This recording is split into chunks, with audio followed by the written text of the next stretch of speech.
Hello everyone, Tasty Waffle here.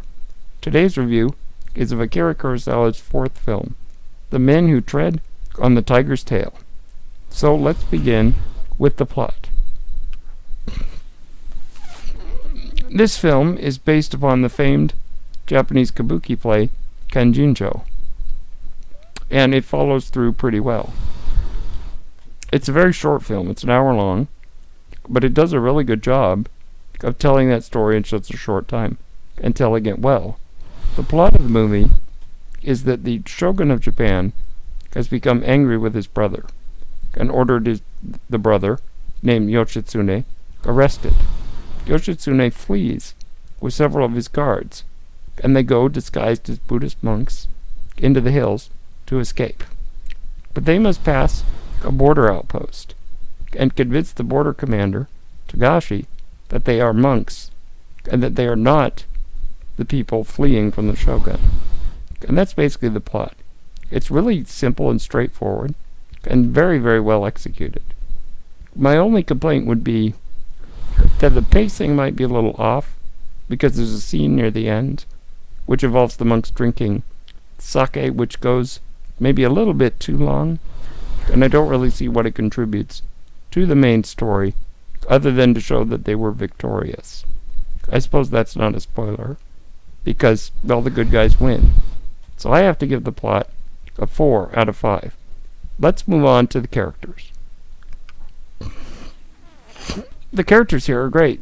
Now, Lord Yoshitsune is not a prominent character, mostly because he's royalty, and I suppose that it is better for him to be sort of in the background.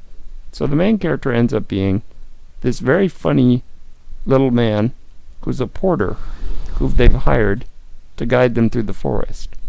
He's played by the great Japanese comic stage actor Inoken, and he's a lot of fun because he fits that archetype of sort of the cowardly villager that we see in many of Kurosawa's works. But he's also funny, but he's also very actually loyal, and he really helps out the group. He's just a lot of fun to watch, and we really see the story from his perspective. Another great character is Benkei, who's the lead guard of Yoshitsune. He's a lot of fun because his voice, the way he spoke, and the way he acted was very reminiscent of sort of kabuki actors, and really fit that concept really well.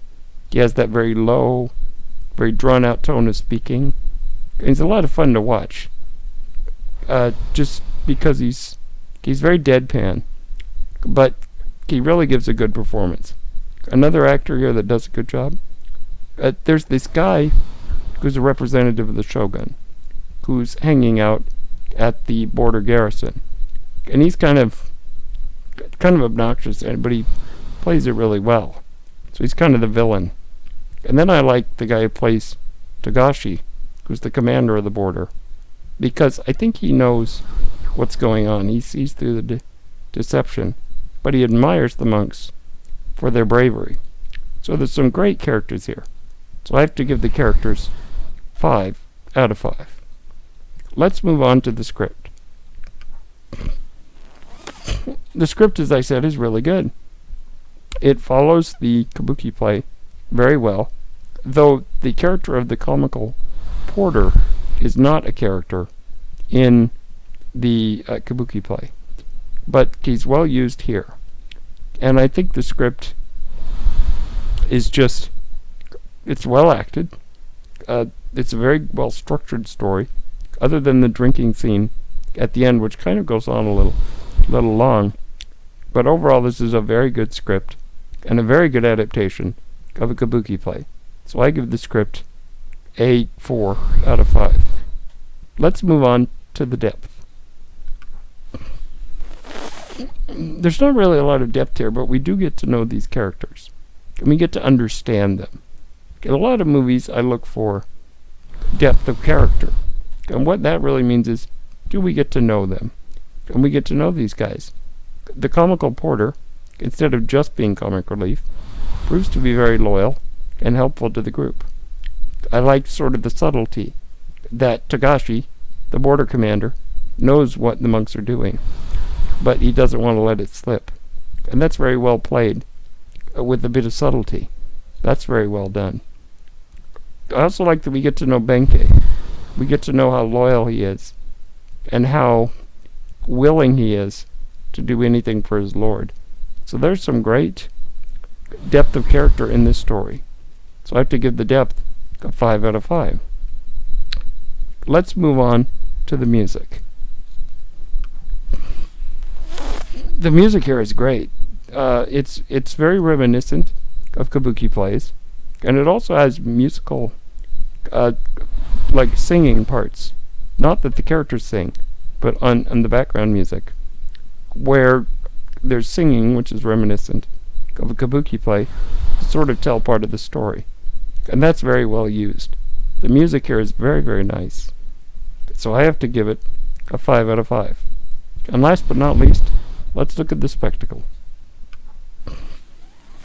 The spectacle here is great. Kurosawa's camera work is in full gear, and there's great use of costumes and sets, and the scenes are very well choreographed. There really isn't need to say very much, other than it's very well shot. The cinematography is great, and it really gives us a great experience. It's a big step up from Kurosawa's previous film, Sanshiro Sagata Part 2. So I give the spectacle 5 out of 5. When you total it up, the total of this film comes to 28 out of 30. I would recommend this film very much. So that's my review of The Men Who Tread on the Tiger's Tail. Stay tuned soon for my next review of Kurosawa's post-war recollection film entitled No Regrets for Our Youth. Thanks for watching. Bye.